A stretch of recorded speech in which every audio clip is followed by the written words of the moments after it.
हरियाणा को लेकर प्रधानमंत्री नरेंद्र मोदी और अमित शाह ने एक ऐसा बड़ा फैसला लिया है जिसकी चौतरफा राजनीतिक गलियारों में चर्चा हो रही है। दरअसल एक बड़े कद्दावर नेता को भारतीय जनता पार्टी ने खुदे लाइन लगा दिया है और उस राजनेता को अब उसके दिल पर क्या बीत रही होगी, जिन्हें इतनी मेहनत से बीजेपी नामक संगठन को हरियाणा में खून पसीने से सींचा और अब घर पर बैठे हुए जबरदस्त तरीके से रणनीति बनाई गई। दरअसल हम बात कर रहे हैं हाल ही में हरियाणा में नवनियुक्त राज्यपाल असीम कुमार घोष के फैसले को लेकर।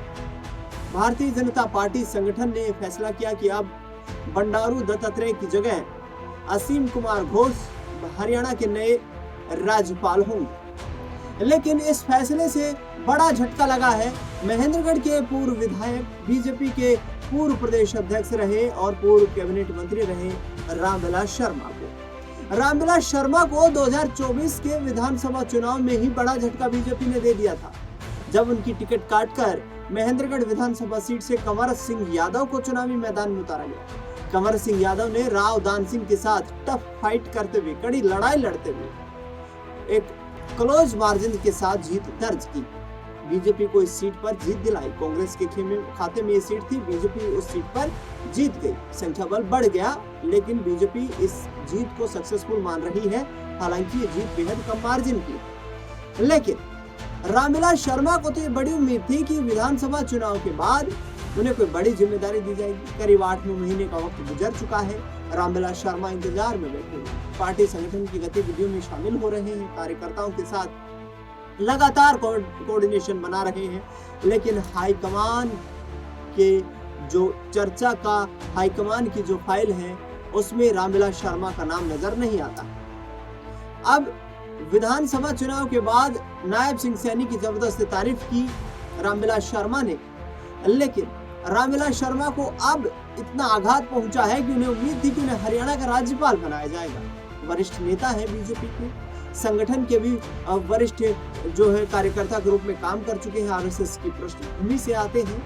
हरियाणा में बीजेपी का जब बिल्कुल जनाधार नहीं था, उस दौरान से वो बीजेपी संगठन के साथ जुड़े हुए हैं। कई बार विधायक बने हैं, मंत्री बने हैं और हरियाणा में बीजेपी को पहली बार यदि पूर्ण बहुमत की सरकार बनवाने का श्रेय किसे जाता है तो वो रामविलास शर्मा है, क्योंकि रामविलास शर्मा ने मजबूती के साथ भारतीय जनता पार्टी संगठन को हरियाणा में खड़ा किया। लेकिन आज राजनीतिक तौर तरीके से देखा जाए तो रामविलास शर्मा सियासी हाशिए पर नजर आ रहे हैं। ना तो विधायक है, ना मंत्री है, ना राज्यपाल है, ना राज्यसभा सांसद है, ना कोई कैबिनेट मंत्री है। यानी कि बीजेपी जो फैसले ले रही है, ये फैसले स्पष्ट हो जाता है कि 75 पार कर चुके नेताओं के लिए अब आने वाले वक्त में राजनीति बची नहीं है और रामविलास शर्मा उस सूची में शामिल हो चुके हैं।